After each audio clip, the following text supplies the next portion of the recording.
تو ابھی تک کون سے علاقے ہیں جہاں پانی کھڑا ہے اور ہو کیا رہا ہے ان 4-5 دنوں میں؟ آپ نے کیا آبزرو کیا ہے؟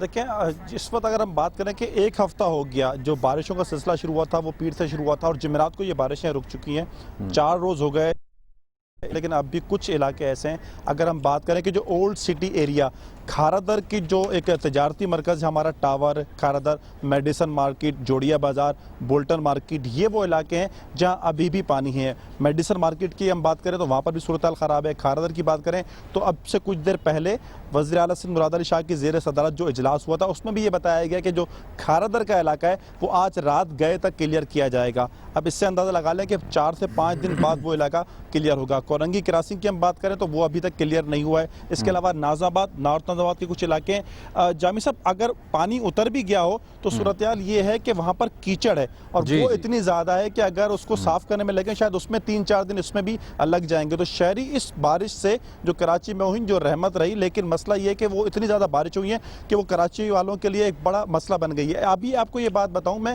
کہ کے الیکٹرک والے خود ابھی اس اجلاس میں بتایا گیا کہ 12 فیڈر تھے ڈیفنس میں، 6 بحال ہو سکیں، 6 اب بھی بحال نہیں ہوئے، اس لیے کہ بہت سے گھروں کے بیسمنٹ میں پانی ہے، اس میں بھی شاید 3 سے 4 دن لگیں گے. اندازہ لگا لیں کہ ڈیفنس میں یہ صورتحال ہے. کروڑوں روپے کی گاڑیوں کا نقصان ہوا لوگوں کی جو پانی سے خراب ہوئی ہیں، کروڑوں روپے کا فرنیچر، ایک ایسی تباہی ہوئی ہے جس کا ازالہ ممکن نہیں ہے. نیا ناظم آباد وہاں پر 5 فٹ 6 فٹ تھا، اس وقت بھی نیا ناظم آباد میں 1.5 سے 2 فٹ پانی ہے. گرین لائن جو ہم بات کریں کورنگی کراسنگ کی طرف، وہاں پر ابھی تک پانی ہے. بھٹائی کالونی وہاں پر ابھی پانی ہے. کورنگی جو کازوے ہے وہ 4 روز کے بعد ٹریفک کے لیے کھولا گیا ہے اور اس کی حالت اتنی بدتر ہو چکی ہے اس 3-4 کلومیٹر کے سڑک کی کوئی اندازہ لگانا کوئی مشکل نہیں ہے کہ اس کو اب درست کرنے میں کتنا وقت لگے گا. اسی طرح کورنگی کراسنگ کی صورتحال رہے گی.